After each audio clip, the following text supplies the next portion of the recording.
Gloria a Dios. Es un placer verles y es una bendición de parte del Señor para todos y cada uno de nosotros poder regresar, ¿verdad? Que tenemos la oportunidad de recibir una doble porción de su palabra en este día. Amén.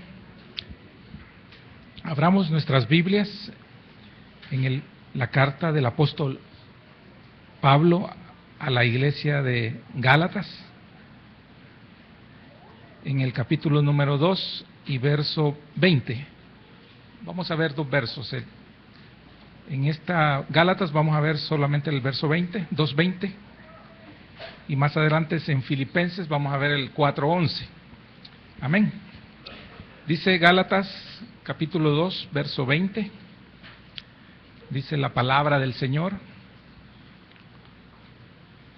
Amén. ¿Lo tenemos? Vale. Gálatas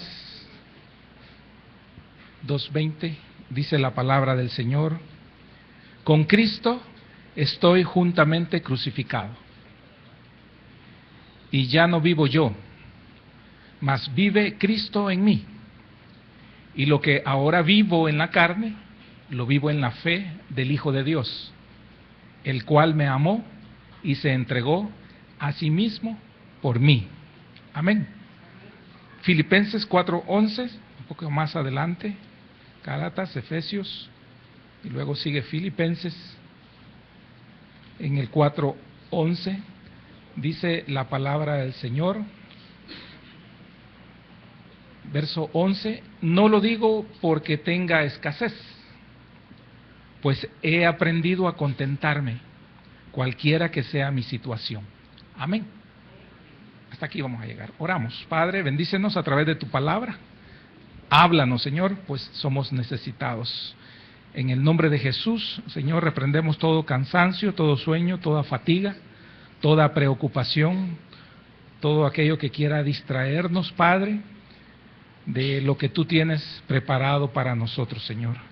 Por favor, ayúdanos, Padre, danos la atención necesaria, Señor, a tu palabra, Señor. Por favor, en el nombre de Jesús. Amén y amén. Pueden sentarse, hermanos.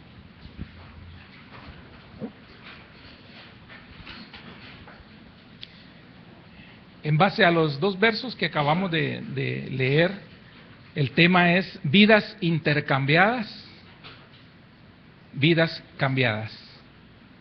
Vidas intercambiadas, vidas cambiadas. Amén. En el verso del 2:20 de Gálatas vemos el intercambio de la vida. El intercambio que nos da el hecho de que el Señor Jesús nos haya dado la salvación. Al ser salvo, entonces, el Señor hace una obra redentora en nosotros, y esa obra redentora, que es a nivel de todo lo que existe y todo lo que es, aún de lo visible y lo invisible, hay una redención. Pero también aquí vemos que hay un intercambio de vidas entre la vida nuestra, lo que nosotros somos antes de Cristo, y la vida que Él interpone por nosotros, que es la vida de Él. Entonces, por eso dice ahí: con Cristo estoy juntamente crucificado, y ya no vivo yo. Ahí está diciéndolo Pablo. Ya no es Saulo de Tarso, ya no vivo yo, mas vive Cristo en mí. Y lo que ahora vivo en la carne, porque todavía se podía ver a Pablo, lo vivo en la fe del Hijo de Dios, el cual me amó y se entregó a sí mismo por mí. Amén. De estos dos versos, de este que acabamos de leer y el otro que leímos anteriormente, del 4:11, en el 4:11 vemos la parte que nos corresponde a nosotros de la vida cambiada. Solo estoy adelantando un poquito para que hilemos, vamos a tratar de explicar.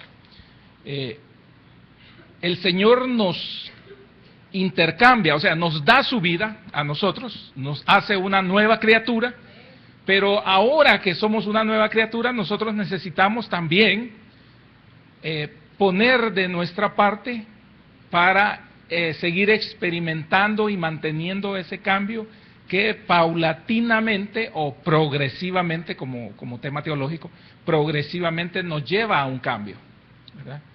Nos lleva a un cambio de vida en nosotros hacia un acercamiento espiritual, es decir, parecernos más a Cristo. Entonces, vemos que plantea en primer lugar el apóstol Pablo que la obra es de parte de Dios, y dice literalmente en el verso 20, la primera parte dice literalmente: he sido crucificado con Cristo. Aquí dice: con Cristo estoy juntamente crucificado, pero literalmente es: he sido crucificado con Cristo. Y esto tiene un sentido si leemos el verso anterior, el verso 19, en donde el mismo Pablo expresa, ¿verdad?, la necesidad de su muerte, cuando dice ahí en ese verso 19: porque yo por la ley soy muerto para la ley, a fin de vivir para Dios. Amén. Gracias. Entonces vemos que es necesaria esa muerte, y esa muerte, dice Pablo, que él la ha tenido en la cruz. Es decir, el sacrificio de Cristo, al estar Cristo en la cruz, Pablo vivió muchos años después de que el Señor llegó a los caminos del Señor, muchos años después de que el Señor Jesús había muerto. Pero al aceptar en fe al Señor Jesús, él reconoce que Cristo viene a su vida, pero es necesario entonces pasar las etapas del Señor Jesús, que el Señor Jesús pasó, también son necesarias en su vida. Y comienza diciendo que él está crucificado con Cristo. Al mencionarse crucificado, está mencionando que ha muerto, porque al que se crucificaba era para que muriera. Era la muerte más no solo cruel, sino que la muerte más vergonzosa que un ser humano de la época podía experimentar. Entonces, él experimenta eso, y él dice que él está allí juntamente con el Señor. Es decir, llega a ser igual al Señor Jesús en su muerte, ¿verdad? En la muerte del Señor, él llega a hacerlo. Entonces dice: yo he muerto con el Señor Jesús. Cuando al Señor Jesús se le crucificó, allí se crucificó a Saulo, al Pablo, ¿verdad?, al mismo Pablo, pero él lo habla, y lo hago énfasis en Saulo por la vida anterior, antes de ser pues transformado. Amén. Luego dice en ese mismo verso, cuando dice: con Cristo estoy juntamente crucificado, y dice: y ya no vivo yo. Entonces ahí hay un intercambio, que es lo que estamos hablando. El intercambio es que la vida de él ya no es. Ya no vivo yo. Literalmente dice: sin embargo, vivo, no más yo. Así dice. O sea, ya no vive él. Eso es lo que está diciendo. Es decir, aunque fue crucificado y muerto, él está vivo, pero no vive más aquel viejo hombre como lo era antes, sino que es ahora una nueva criatura, un nuevo ser, es un nuevo hombre, que es difícil de entender en nuestros primeros años del cristianismo, sí, pero vamos con la ayuda del Señor a poder explicar. Yo necesito desmenuzar cada una de estas partes de esta oración, de este verso, para después trasladarnos al otro verso y después hacer la comparación de la vida intercambiada con la vida cambiada. O sea, esto no es el tema, pero es necesario entenderlo, ¿verdad? Entonces, dice: ya no vivo yo. Romanos capítulo 7, verso 17.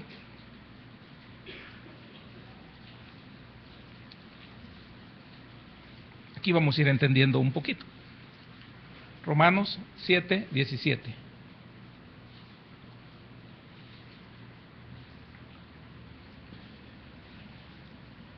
Dice el mismo apóstol Pablo, dice, de manera que ya no soy yo quien hace aquello, sino el pecado que mora en mí. ¿Qué es aquello? Lo que no quiero. Amén. Lo que no quiero, ahí lo dice en el verso 16. Y si lo que no quiero, eso hago, apruebo que la ley es buena. Entonces, hace lo que no quiere. De manera que ya no soy yo quien hace aquello, lo que no quiere, sino el pecado que mora en mí. Amén. Entonces, el pecado, dice aquí, refiriéndose a la naturaleza de él, la persona natural, la persona humana. Entonces, a esa se está refiriendo. Entonces dice, Pablo dice, el Saulo, el judío, ya no existe, sino que hay otro hombre, un nuevo hombre, que está ahora dentro de mí, que es el que coexiste con Cristo. ¿Verdad? Pero las personas en lo natural nos siguen viendo a nosotros. Porque él le podía decir, y se da el caso porque cuando Pablo sufre la conversión, cuando el Señor viene y toma un encuentro y hace un encuentro maravilloso y lo rescata a Pablo, lo rescata de la muerte eterna, cuando le dicen que hay que ir a orar por Pablo o por Saulo, un piadoso, un convertido dice, por Saulo, si él es un perseguidor de la iglesia. Imagínense. Entonces, el Señor está dando una orden de ir a orar por él, porque ya en visión le ha puesto a Pablo de que van a llegar a orar por él, y van a imponerle las manos, y se le va a sanar la ceguera temporal que en ese momento tiene. El Señor ve ya a Pablo restaurado, pero los que están alrededor, los mismos hermanos de la fe, la misma iglesia primitiva que estaba ahí en Damasco, no veían en Pablo un convertido, sino que veían al perseguidor de la iglesia y aquel que tenía cartas de poder de las autoridades, tanto romanas como de los judíos, para ir a extraer a los judíos que se habían convertido al cristianismo y llevarlos y enjuiciarlos y, si es posible, consentir la muerte. Entonces, cuando nosotros, aquellos que hemos sido o han sido pioneros dentro de la familia a la conversión, la misma familia como que no está muy convencida de que nosotros hayamos abrazado esa fe en Cristo Jesús. O puede ser que nosotros hayamos sido los que no creíamos que una persona de la familia se haya convertido. Porque nosotros queremos ver de inmediato una transformación, un cambio. Nosotros quisiéramos que al aceptar al Señor Jesús en nuestra mente, nosotros pensaríamos que esa persona debe dar un cambio radical de una santidad increíble. Y entonces, cuando vemos a la persona y nos dice, el Señor Jesús ha llegado a mi corazón, entonces está diciendo, ya no vivo yo ya morí. Y entonces viene y es señalado, ¿verdad? Y dice, hermano Carlos, pero yo te sigo viendo igual. Y entonces el hermano Carlos dice, sí, pero yo lo que hago, lo hago en lo natural, en la carne, ¿verdad?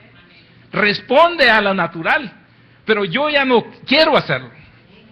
Porque la intención de lo más profundo de mi ser es agradar a Dios, porque ya Dios vive en mí. Y entonces quiero hacerlo de todo corazón, aunque hay una barrera grande de mi naturaleza, que nosotros llamamos caída, por el hecho de heredar, ¿verdad? Tener la herencia de Adán y Eva, pero nosotros queremos demostrar o queremos hacer saber que no es que nosotros querramos ser así. Por eso los que ya tienen más confianza con nosotros, nuestra familia, nuestros hermanos, nuestros esposos, o nuestras esposas, o nuestros hijos, o nuestros padres inclusive, dicen, pero es que yo no veo mucho cambio en vos. Porque el cambio no es de la noche a la mañana, es un cambio progresivo. Y entre más nosotros nos hayamos torcido, entonces mucho más difícil es dejar esa naturaleza, ¿verdad?, que se enseñorea de nosotros. Por eso es ejemplificado por el mismo apóstol Pablo cuando habla del niño Isaac y de Ismael, su hermano, ¿verdad?, su medio hermano, que es mayor que él, más o menos 13 años, por ahí andaba. Entonces Ismael nos representa a nosotros en lo natural, el hijo natural, y el Isaac representa al hijo de la promesa, es decir, aquello que viene a ser en nosotros ahora el nuevo nacimiento. Entonces hay una diferencia de edades, es decir, hay una diferencia de tiempo, y entre más viejos llegamos nosotros al Evangelio, entonces nosotros acarreamos más lastre, más naturaleza, ¿verdad?, más cosas que eliminar, más cosas que cambiar, más cosas que nos afean, más cosas que nos cuesta dejar, que alguien que ha vivido poco y viene a una conversión genuina en sus primeros años de edad. Entonces esa persona pues logra un cambio. Pero cuando veo a mi hermano Julio Hernán Aguilar, y me dice, yo ya nací y yo soy una nueva criatura, pero como tengo años de conocerle, entonces yo dudo todavía, me quedo viendo, ¿será o no será?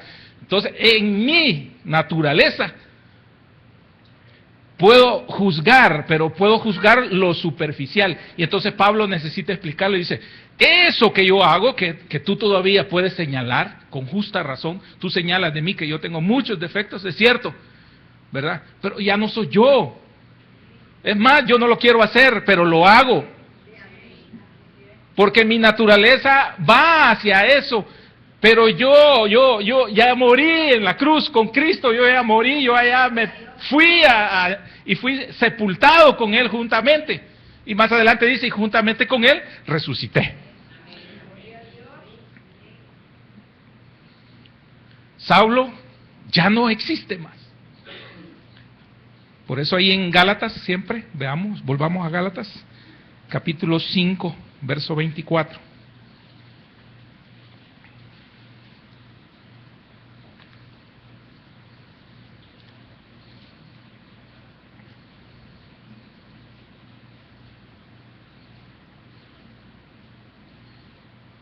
Dice, mire qué lindo este verso, pero los que son de Cristo, ustedes de Cristo, amén. Pero los que son de Cristo han crucificado la carne con sus pasiones y deseos. Más adelantito, Colosenses 3:11, Filipenses, Colosenses 3:11.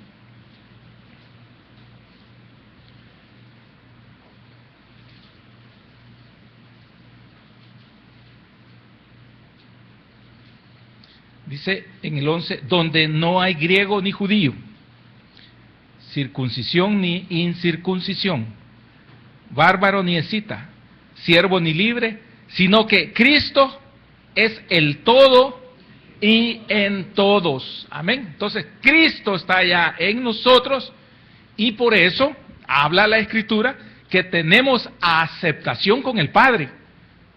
Amén. Porque cuando el Padre nos ve a nosotros, no ve a Eduardo, no ve a Fernando, ¿verdad?, no ve a Marina, sino que ve a Cristo.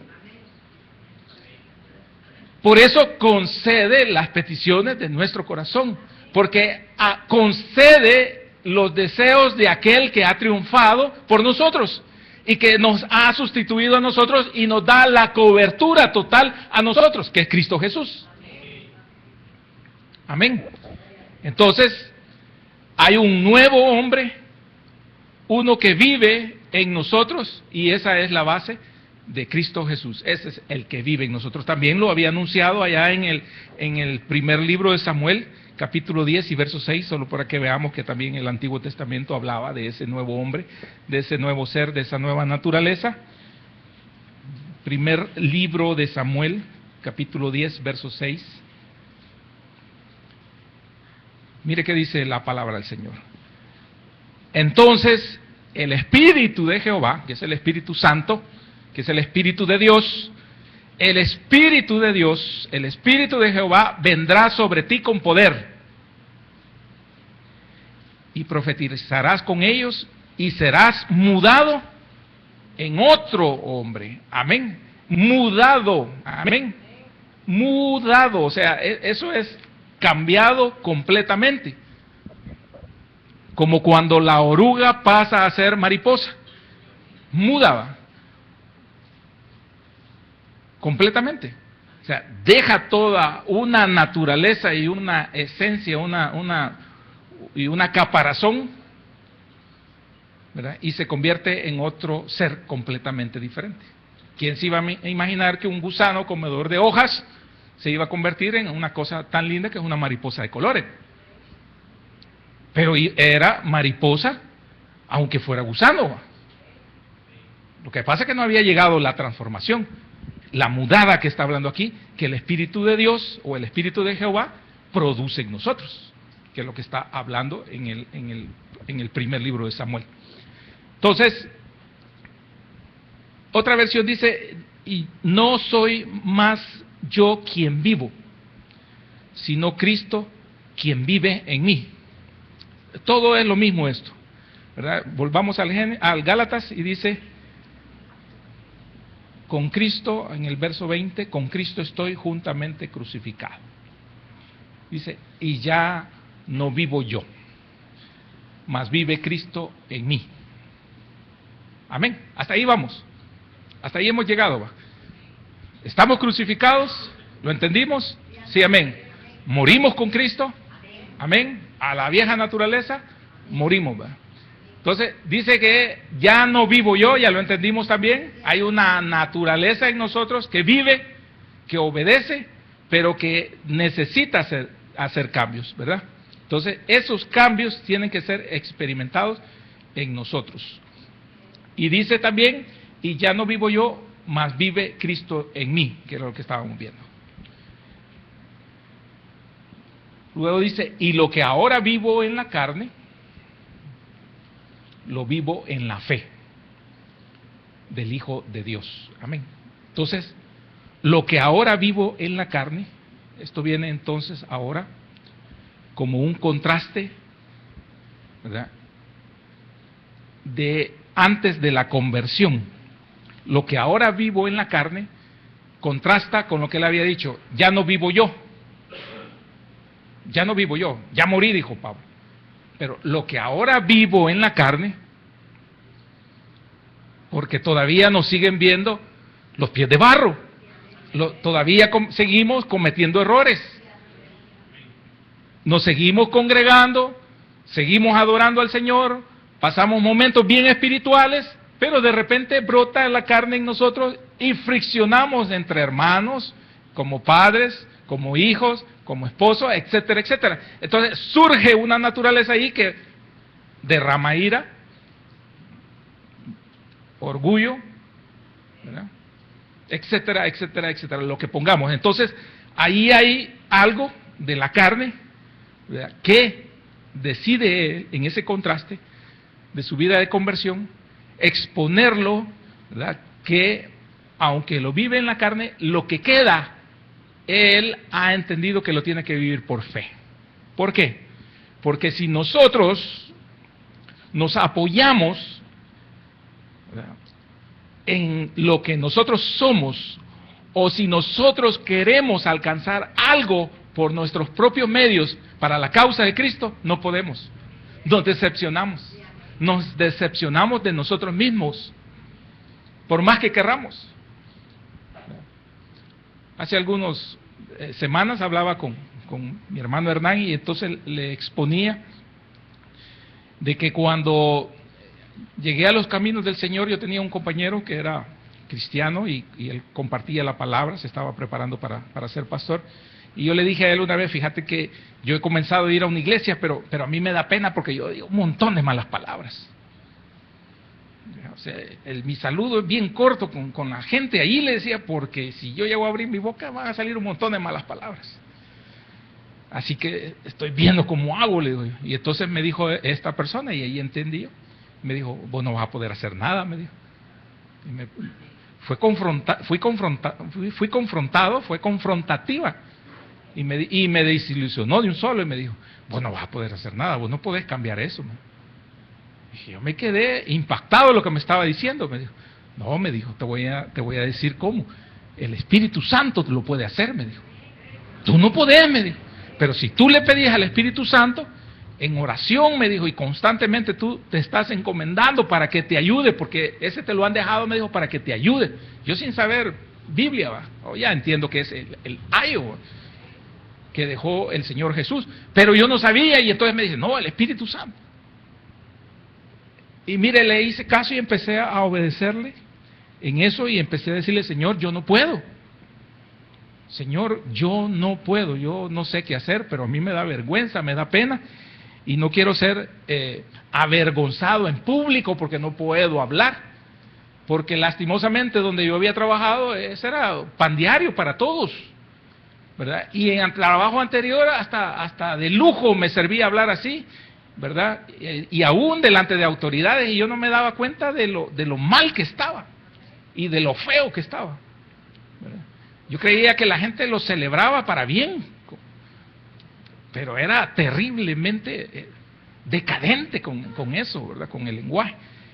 Y entonces, así fue, empecé a pedirle al Señor, y con el tiempo, no inmediatamente, no crea que hoy oré y ya mañana, ¿verdad? Salían flores así, primaverales de mi boca. No, con el tiempo, hasta que un día me observé a mí mismo y me dije a mí mismo. Entonces me observé y me di cuenta de que ya no decía la cantidad de malas palabras que antes salían de mi boca. Entonces ahí noté que había una obra que estaba trabajando en mí internamente, aunque, ¿verdad?, yo seguía siendo la misma persona, ¿verdad? Pero había un cambio que se estaba experimentando, y así en diferentes áreas. Por eso se lo comentaba con mi hermano y le decía, entonces tú no tienes dominio propio para comer, entonces pídeselo al Espíritu Santo. Yo le dije, no, vos no vas a poder, que tú vas a hacer dieta, que tú vas a tratar de controlar, no vas a poder. Pero si tú te encomiendas y le empiezas a decir, Señor, de todo corazón, por lo que aprendíamos hoy en la mañana, por la salud, ¿verdad? No es tanto por lo físico, sino que por la salud que conlleva a lo físico. Porque una persona que está saludablemente bien, que está sana, entonces también eso se va a mostrar y a brotar aún en la piel, ¿verdad? Entonces le decía, no vas a poder, tienes que, si tú quieres realmente cambiar, tienes que pedírselo, la ayuda al Espíritu Santo. Porque lo que ahora vivo en la carne, lo vivo en la fe. Amén. En la fe. Nadie va a dar 5 por usted, hermano. Nadie. ¿Verdad? Nadie ve cambios adecuados o cambios favorables o cambios positivos en usted. La gente va a estar más pendiente de los errores que usted cometa, de las cosas buenas que usted alcance. Usted puede caminar todo un día muy bien portado, buscando alabanzas, como decía mi hermano Eduardo, buscando alabanzas, buscando del Señor, tratando de empaparse de la palabra. Usted comete un errorcito y la gente eso se va a agarrar, eso va a buscar, ¿verdad? Eso va a señalar, y lo peor y lo más terrible, que en nuestra propia familia, en nuestra propia casa, eso nos lo van a restregar. Nos lo van a estar restregando, ¿va? Y sos de oración y te congregás. Ay, das palabras proféticas. Ay, ya predicás. Y no que sos de alabanza. Entonces viene todo eso y se lo empiezan a restregar a uno, y uno se siente peor que un gusano, ¿verdad? Uno se siente peor, pero uno está poniendo delante del Señor, ¿verdad?, con todo su corazón, su naturaleza, para que sea Él quien le ayude a uno a cambiar. Y eso es lo que dice el apóstol Pablo, porque lo seguían viendo asesino. ¿quién va a venir? Si los apóstoles son los de Galilea, los de Jerusalén, los apóstoles. Pablo, no, si Pablo es un asesino, le decía. Es un malacate. Y Pablo dice, no, si yo lo que ahora vivo, lo vivo en la fe, en el Hijo de Dios. Aunque parece una vida meramente natural, en la carne, como lo decimos. No es esa la verdadera vida. Ese más bien es un disfraz, o sea, un vestido, como dice también el mismo apóstol Pablo, un vestido, ¿verdad? Una ropa vieja, ¿va?, que está ahí, de la vida bajo la cual vive, ¿verdad?, otro ser que es más sublime, que es lo que le decía, como la mariposa, que es Cristo Jesús, quien ahora está dentro de nosotros y está haciendo que crezca el Isaac, o sea, el nuevo hombre, ese que sí realmente se va a parecer a él, pero que es necesario este cuerpo, porque sin este cuerpo, sin esta naturaleza, no puede surgir el otro. Amén. Pues eso es un poco complicado, pero una vez lo explicábamos en el discipulado de mi hermana Magdalena hace muchos años, y les decía, mire, es como la persona, el astronauta, ¿va?, tiene que usar un traje ambientado para poder sobrevivir y para poder estar en un ambiente fuera de las leyes a las cuales obedece su cuerpo, su naturaleza, el hombre. Por eso tiene que tener un traje ambientado, que él le ambienta ese traje, bueno, le da oxígeno, porque donde él está no hay oxígeno, ¿verdad? Se lo ambienta, lo protege de la piel porque allá no hay protección, las barreras de lo que nosotros llamamos cielo, o sea, las capas de ozono y etcétera, etcétera, que filtran la luz ultravioleta, eso no está ahí. Si él se expone inmediatamente, se quema. Entonces, para ese lugar, digamos, fuera de la atmósfera, ya sea en una estación espacial o haciendo alunizajes, etcétera, etcétera, para ese lugar, ese traje le sirve, pero no es parte de él, pero le es necesario estar en él. Entonces, este que usted tiene ahora, este que tanto cuida, ¿verdad?, y maquilla y ordena y perfuma, este solo es su traje, porque usted está ambientándose con este traje acá, pero usted va a ir a donde pertenece, al lugar celestial, donde usted tiene residencia con el Señor Jesús.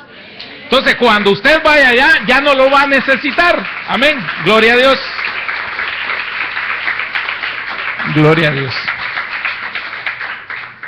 Entonces, ahora se convierte en esa carcasa, ¿verdad? En ese medio, en ese traje, en ese vestido, en ese disfraz que usted necesita para sobrevivir. Entonces, ese disfraz es limitado. Si el astronauta le tienen que diseñar un sistema ahí para que pueda evacuar su orina, por ejemplo, o para que se pueda alimentar, son complicadísimos los sistemas que se tienen que generar en el traje.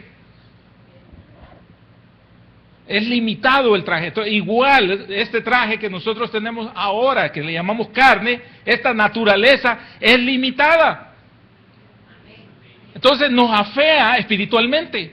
Y entonces eso es lo que dice el apóstol Pablo, dice, yo ya no vivo yo, Cristo vive en mí. Amén. Con Él estoy juntamente crucificado, es decir, ya morí, pero lo que ahora vivo, lo vivo en la fe.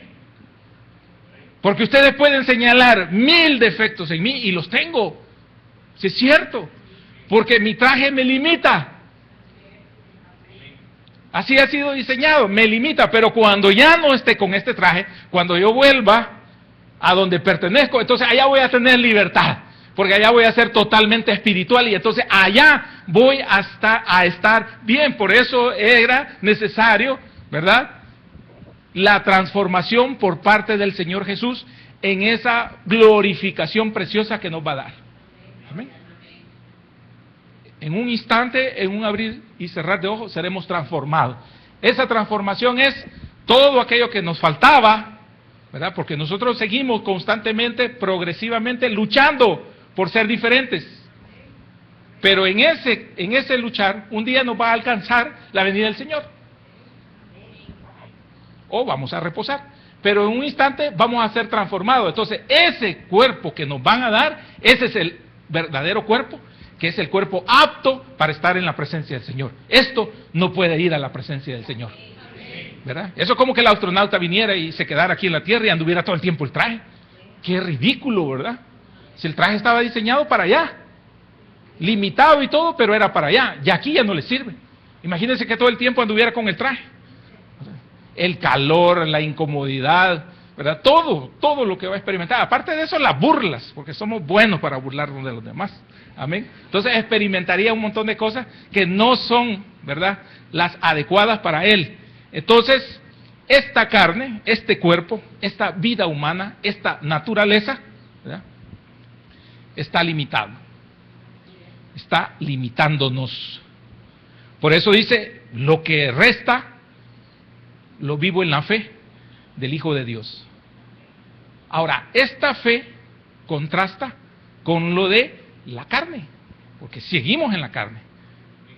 Pero esta fe no, ¿verdad?, no la carne, sino que la fe es el verdadero elemento en el cual ahora vivimos nosotros los creyentes.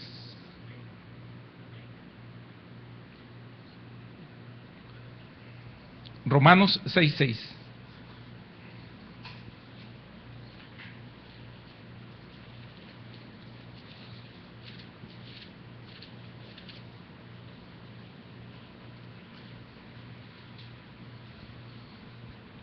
Mire qué dice el apóstol Pablo. Sabiendo esto, que nuestro viejo hombre fue crucificado juntamente con él, para que el cuerpo del pecado sea destruido, a fin de que no sirvamos más al pecado. Amén. Entonces, lo que va quedando en nosotros es lo que está internamente, que es Cristo. Por eso habla la Escritura de que crece el hombre interior, el nuevo hombre va creciendo y el viejo hombre va disminuyendo. Entonces, ¿cuándo se logrará la perfección? ¿Cuándo alcanzaremos la estatura del varón perfecto? ¿Cuándo alcanzaremos el peso de gloria? ¿Cuándo alcanzaremos la imagen de Cristo? Cuando seamos transformados en esa glorificación. Pero a eso apunta, o sea, lo importante que dice Pablo es que nosotros vayamos en esta vida, en esa carrera, en donde no es el objetivo llegar primero, ¿verdad? Entonces vamos todos aquí en la vida. Usted vio que unos ya hasta murieron, hombres de Dios, mujeres de Dios que ya murieron de siglos pasados, etcétera. Otros que nosotros nos van a venir a surgir cuando nosotros ya estemos quizás muertos, ¿verdad? Pero todos al final vamos en esa caminata o en esa carrera que habla el libro de Hebreos. Entonces, y los que van, ¿verdad?, muriendo, se van incorporando entonces a esa multitud de los que lo han alcanzado, que esperan únicamente el proceso, ¿verdad?, cuando venga el Señor, porque hay que esperar los procesos escatológicos de la transformación. Entonces vemos que nosotros, aunque tenemos una naturaleza decadente, una naturaleza que se resiste a morir, una naturaleza que nos afea, vemos que es necesario esa naturaleza en nosotros, pero que ahora no se puede enseñorear de nosotros esa naturaleza, sino que debe experimentar un cambio. Y ese cambio no lo podemos dar nosotros mismos con nuestras propias fuerzas, porque dice el mismo apóstol Pablo que a nosotros nos encanta el pecado, nos fascina el pecado. Entonces tenemos que vivirlo entonces bajo la fe, es decir, esperar que Dios haga la obra tal como les ponía el ejemplo, de que nos quite las malas palabras, de que nos quite lo iracundo, de que nos quite lo impaciente, porque vemos mucho que somos bien impacientes, ¿verdad? Qué tremendo, somos bien impacientes. Nos matan si nos dicen que hagamos cola en un banco, pero dejamos todo para último día. Somos impacientes, nos levantamos tarde y el tráfico está pesado. Y todo el mundo va bien fresco como una lechuga hablando por celular. Y entonces nosotros vamos ahí que nos morimos. Pues sí, pero hubiéramos una hora antes. Entonces la impaciencia brota y nos deshace los intestinos y el hígado y todo, porque se empiezan todos esos jugos, ¿verdad?, a mezclarse ahí, porque ni comimos por salir a la carrera, solo medio nos tomamos un café y ese ácido y esa cafeína ha comenzado a trabajar y ya empieza a hacernos daño. Pero porque no le pide al Señor, ¿verdad?, que obre en usted. Y ahí no es que le quite la impaciencia, ahí que lo haga disciplinado para madrugar más, para usar mejor el tiempo, usar mejor los tiempos. Amén. Bien, ahora veamos el Filipenses 4:11. Vamos quedándonos aquí con esta parte. Filipenses 4:11. Dice el mismo apóstol Pablo: no lo digo porque tenga escasez. Y esta es la parte clave. Pues he aprendido a contentarme, cualquiera que sea mi situación. Amén. He aprendido a contentarme, cualquiera que sea mi situación. Entonces, el apóstol Pablo dice, he aprendido. La palabra griega aquí es mantano, con TH, mantano, que significa aprender, de donde se deriva también la palabra matetes, con TH siempre, que es discípulo o aprendiz. Este aprender es aumentar el conocimiento, es crecer en conocimiento, pero tiene una característica, es por aprender por investigación y por observación. Hay áreas de la ciencia que hacen observación, pasan observando, y eso lo llega a desarrollar técnicas que luego después se hacen materias científicas, ¿verdad? Entonces tiene ya después valores que ellos pueden llegar a tabular y ellos pueden predecir conductas, comportamientos de algo por la simple observación, ¿verdad? Por ejemplo, el clima. Entonces, ese aprendizaje por observar y también por investigar, porque usted se interesó en un tema, lo investiga, entonces aprende de ese tema. Es decir, hay un aprendizaje, es un mantano lo que le estaba mencionando. Mateo 9:13, Mateo 9:13, dice la palabra del Señor, les está dando un mandato el Señor en el Mateo 9:13, les dice, id pues y aprended lo que significa misericordia quiero y no sacrificio, porque no he venido a llamar a justos, sino a pecadores al arrepentimiento. Amén. Ahí estaba siendo criticado por el llamamiento de Leví, Mateo, ¿verdad? Entonces fue juzgado, pero él viene y les manda a que vayan a la Escritura. Id pues y entonces dice, id pues y aprended lo que significa. Entonces ese aprender es que vayan, que investiguen en las Escrituras qué es lo que significa lo que Dios ha dejado escrito de misericordia quiero y no sacrificio. Entonces los manda a aprender, aunque fueran doctos, aunque fueran maestros, como lo hizo también con Nicodemo. Amén. Más adelantito ahí en el 11, capítulo 11, Mateo 11 y verso 29,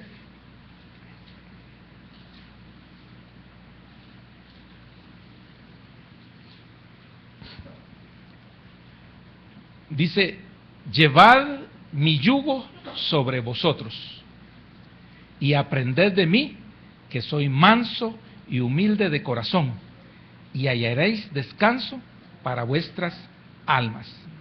Amén. Dice, aprended de mí. Aquí hay otra clave.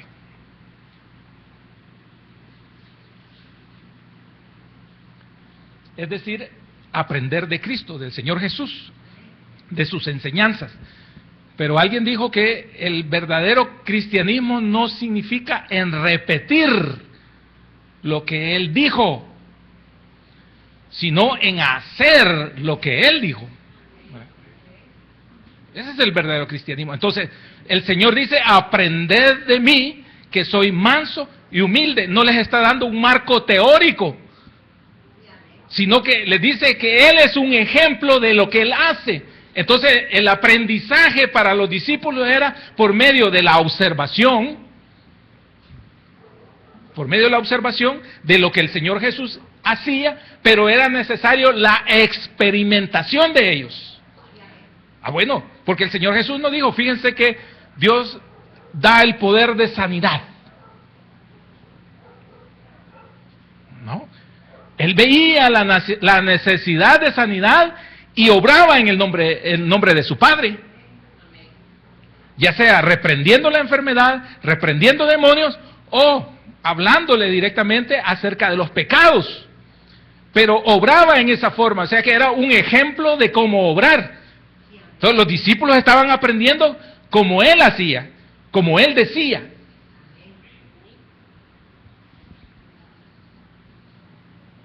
Entonces el aprendizaje era diferente, porque Él era ejemplo y Él dice, ¿verdad? Soy manso y humilde.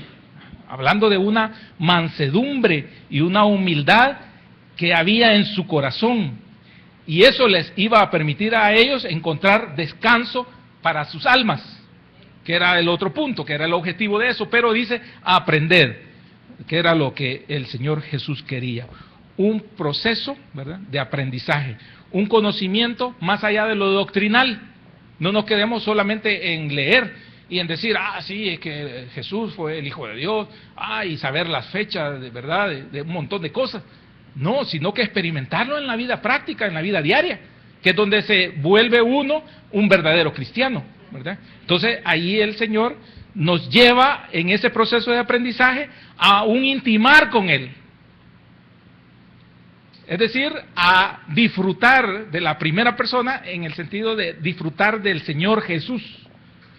Y en ese disfrutar y en ese intimar aprendemos, ¿verdad?, de lo que Él hizo, de lo que Él dijo, y nos obliga en el sentido de coercitivo, ¿verdad?, nos obliga a imitar tal como Él actuaba, ¿verdad? Que ese es el objetivo del creyente. Amén. Entonces, habla esto también de llegar a saber, la palabra aprender es llegar a saber, pero esto es como solo como yo tengo la palabra, cuando solo por información es como cultura general, digo yo, ¿verdad? O también lo expreso como cultura de barbero, digo yo, sin discriminar a los barberos, porque usted cuando va donde los barberos le hablan de cualquier tema, le están rasurando y le hablan de cualquier tema.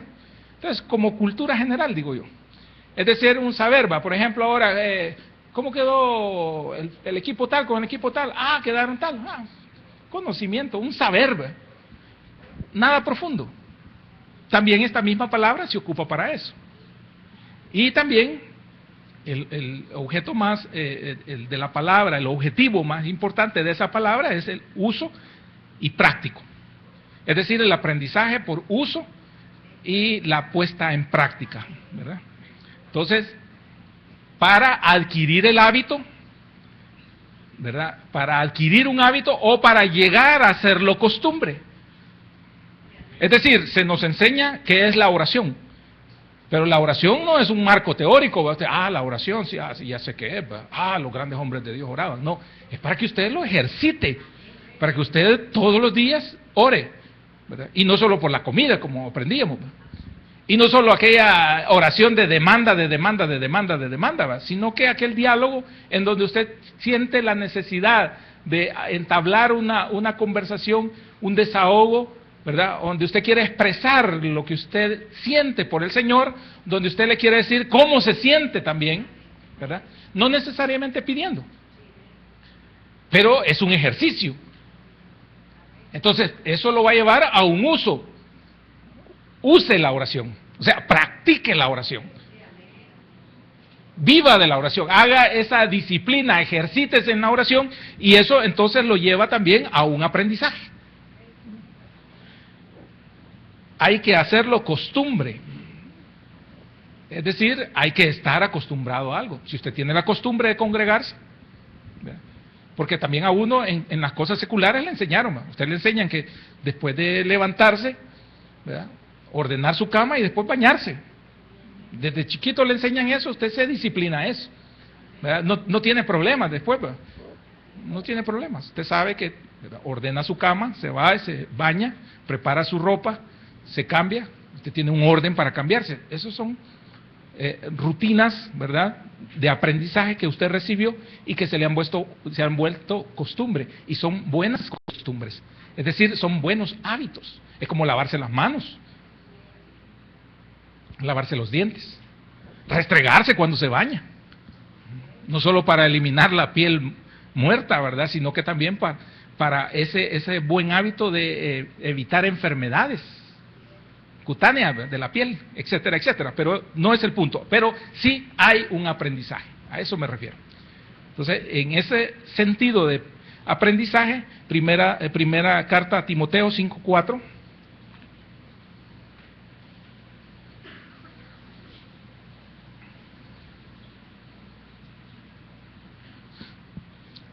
son deberes y recomendaciones que da el apóstol Pablo a un nuevo pastor, que es Timoteo, y le dice: pero si alguna viuda tiene hijos o nietos, oiga lo que dice, pero si alguna viuda tiene hijos o nietos, aprendan esto primero, a ser piadosos para con su propia familia y a recompensar a sus padres, porque esto es lo bueno y agradable delante de Dios.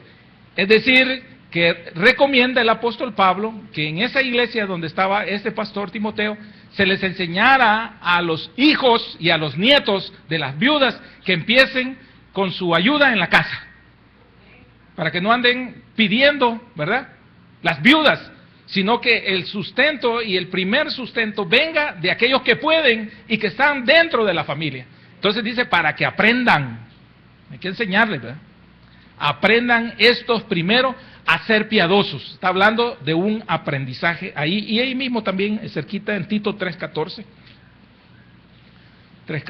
habla también de un aprendizaje a la iglesia donde está el pastor Tito, y le dice: y aprendan también los nuestros a ocuparse en buenas obras para los casos de necesidad, para que no sean sin fruto. También habla de un aprendizaje para que los nuestros, o sea, los de la iglesia, sean personas que puedan dar. Al dar a las necesidades de lo que hay dentro de la iglesia, entonces se vuelven personas que dan fruto, a eso se refiere. Entonces hay que aprender eso, es decir, hay que enseñarlo y hay que aprender, ¿verdad? Hay obligación de enseñarlo y hay obligación de aprender, a eso se refiere aprender. Pero más que un simple aprendizaje, la palabra está encaminado a la autosuficiencia. Fíjese bien, el significado puro de la palabra, pero no la autosuficiencia del mundo. Porque Pablo dice, he aprendido. Ah, mira qué bueno este Pablo, ha aprendido.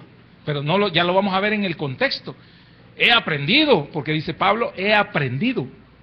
Pero ese aprendido no es que vengo doctorado en eso, no vengo titulado en eso, no fue un seminario. El contexto habla de que ha tenido necesidades económicas.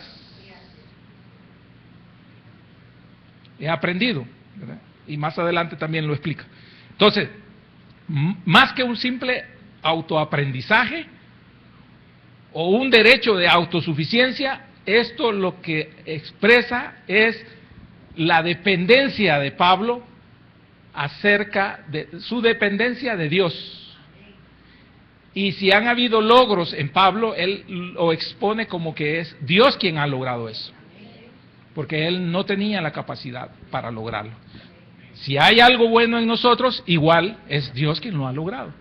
Si usted logra un día dominar, ¿verdad?, la impaciencia, es Dios quien lo logró, no usted. Si usted un día se le quitan las malas palabras, espero, entonces es Dios quien ha hecho la obra y no usted. Si usted un día logra tener la disciplina de su alimentación, entonces va a ser Dios quien ha hecho la obra en usted y no usted. Entonces usted puede decir, he aprendido, porque pasó un proceso, ¿verdad? He aprendido, pero la honra y la gloria va para el Señor. En ese sentido lo habla el apóstol Pablo. Si usted me acompaña ahí en 2 de Corintios 3:5, con esto vamos terminando ya. Segunda carta a los Corintios, en el capítulo 3 y verso 5.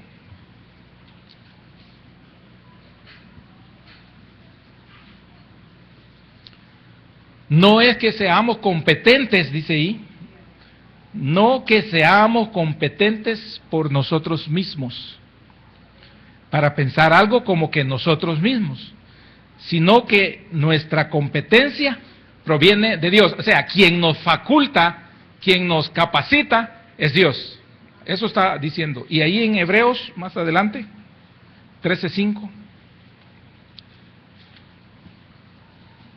Hoy sí lo hice usar Biblia.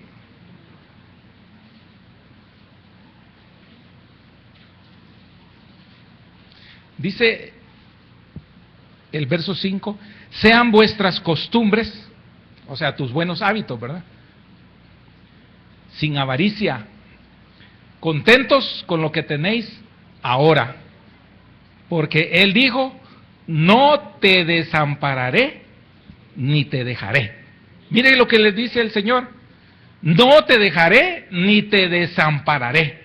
Amén. Esa es una palabra de Dios y es una promesa de Dios para todos nosotros los creyentes. Entonces, si hacemos vida o hacemos rema esa parte para nuestras vidas, entonces nosotros vamos a entender el propósito de Dios aún en las cosas que no nos parecen o que sentimos nosotros que Dios no está en el asunto. Amén. Entonces,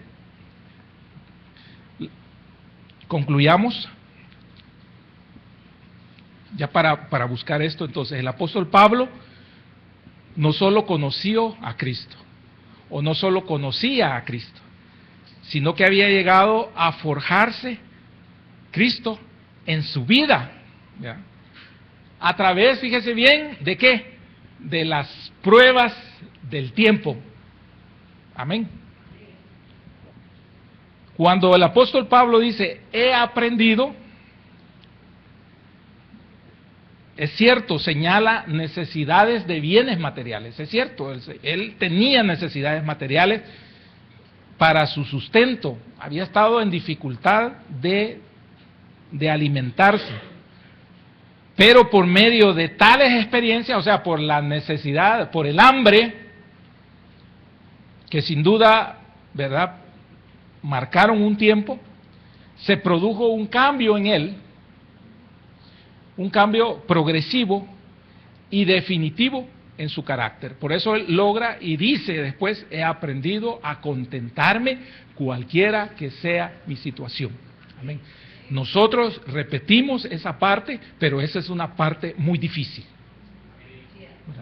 Hoy, la iglesia de hoy, los que estamos aquí, no me dejarán mentir, nosotros nos sentimos muy mal cuando económicamente somos escasos o no tenemos, ¿verdad? Y cuando la escasez se prolonga en nuestras vidas, cuando no alcanzamos todas aquellas cosas que nosotros queremos a través de lo económico, entonces nosotros nos sentimos mal como creyentes, nos sentimos mal con Dios, nos sentimos que incluso como que Dios no está en el asunto, como que Dios no está con nosotros, pero quizás es un área que el Señor está trabajando en nosotros porque estamos muy enfocados en eso. Entonces el apóstol Pablo dice, he aprendido a contentarme cualquiera que sea mi situación. Si regresamos a ese verso, Filipenses, dice, no lo digo porque tenga escasez en ese momento, pues he aprendido a contentarme cualquiera que sea mi situación. Fíjese bien en el verso, ya con este contexto en el verso 12. Dice, sé vivir humildemente. Es decir, hay días que me va a tocar tortilla con sal. ¿Verdad? Y sé tener abundancia. Ay, va a haber un día en que voy a comer pollito. ¿Verdad? En todo, dice, y mire, subraya esto, y por todo estoy, ¿qué? Enseñado, que era la palabra que estábamos estudiando, ¿va? He aprendido. Entonces, el aprendizaje, he aprendido, dice, por todo lo que me sucede, todo lo que pasa a mi alrededor, eso me lleva a un aprendizaje. Entonces, nosotros debemos de ver las situaciones adversas como eso, como una oportunidad de lección de parte de Dios. Provenga o no provenga de Dios, porque a veces son provocadas por nosotros mismos, por nuestra mala administración, por nuestras malas decisiones, etcétera. Pero que nosotros veamos que aunque estamos ante una situación difícil, ¿verdad? No nos pongamos en una situación ahí lamentera, de lamentación. Pobrecito de mí, Dios quizás no me escuche. Señor, ¿verdad? Yo te sirvo, y mira lo que yo hago, y mira cómo me congrego, y yo estoy con una escasez. Entonces estamos valorando al Señor por lo material que nos da, cuando nosotros deberíamos de valorar otros aspectos, la salud, la vida, el cuidado de nuestros hijos, que nuestros hijos hayan salido sanos, que no tengan una enfermedad terminal, ¿verdad? Cuando nosotros podamos ver y decirle, Señor, gracias, porque quizás hoy, este mes es difícil, no logré metas o no alcancé lo que tenía que alcanzar en dinero. Va a haber escasez, va a ser difícil, Señor. Pero si ustedes toman esas palabras que leíamos en Hebreo, de nuestra dependencia del Señor y que Él ha prometido no abandonarnos ni dejarnos, cuando nosotros nos aferremos con todo nuestro corazón a depender de Dios, entonces nosotros no solo hemos intercambiado una vida con Cristo, sino que nosotros entonces hemos cambiado, que es ahora la enseñanza de parte de Dios con esto, donde he aprendido aquí, lo que veíamos, señala necesidades de bienes materiales para nuestro sustento. Lo que dice Pablo, por medio de tales experiencias, que sin duda duraron algún tiempo, se produjo un cambio, les decía, progresivo, pero también definitivo en su carácter. Le enseñó a ser diferente. Esto es precisamente lo que nosotros necesitamos. No solo vidas intercambiadas, es decir, no solo Cristo vive en mí, sino que también, ¿verdad?, vidas cambiadas. He aprendido a contentarme cualquiera que sea mi situación. Entonces, cuando usted está diciendo y confesando eso, entonces usted le está dando la honra y la gloria a Dios, y entonces el Señor ve en usted que entonces se ha experimentado un cambio fundamental, ¿verdad?, para bien de usted y para beneficio también de la iglesia y para beneficio de Dios, porque al final el Señor se contenta cuando usted mejora, ¿verdad? ¿Quién no se contenta cuando su hijo mejora? ¿Quién no se contenta cuando usted tiene un hijo y que su hijo está patinando y patinando y patinando en un mismo problema? Entonces usted empieza a preocupar.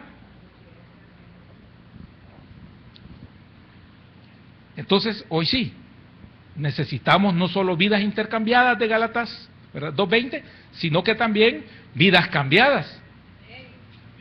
Amén. De Filipenses 4:11.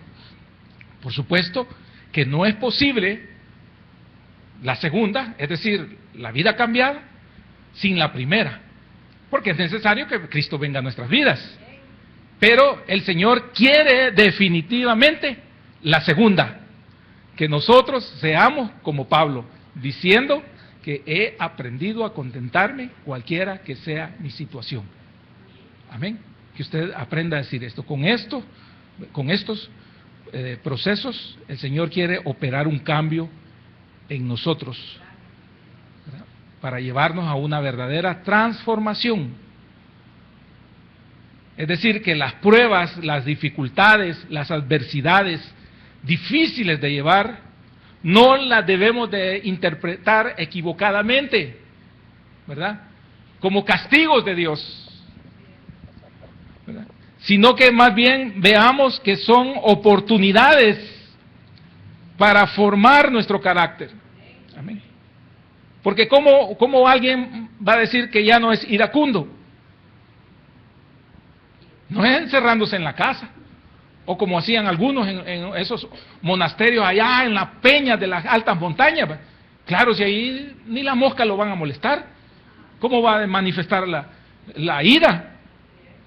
Es en su diario vivir, ¿verdad? En el roce, en el trato, en la conversación, ¿verdad? En los sinsabores que se experimentan. Ahí es donde usted va a decir, sí, realmente el Señor está obrando en mí, y la ira ya poco a poco el Señor, ¿verdad?, la va agarrando, ¿verdad?, y la va erradicando de mí, ¿verdad?, con la ayuda del Señor. Entonces debemos de aprender esto, que una joya de gran precio, escribía yo, se produce con un alto costo.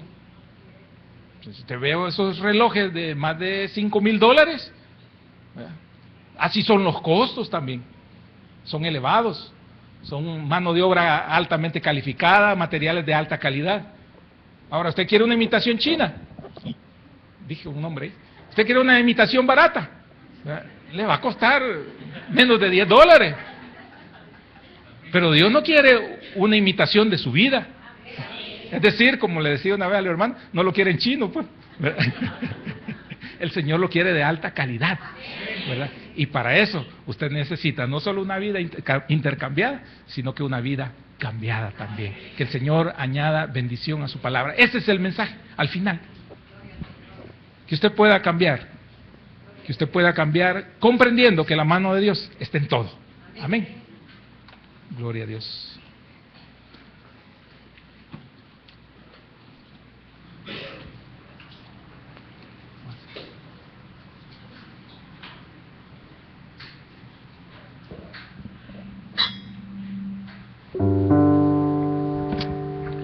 Gracias, Padre. Y Cristo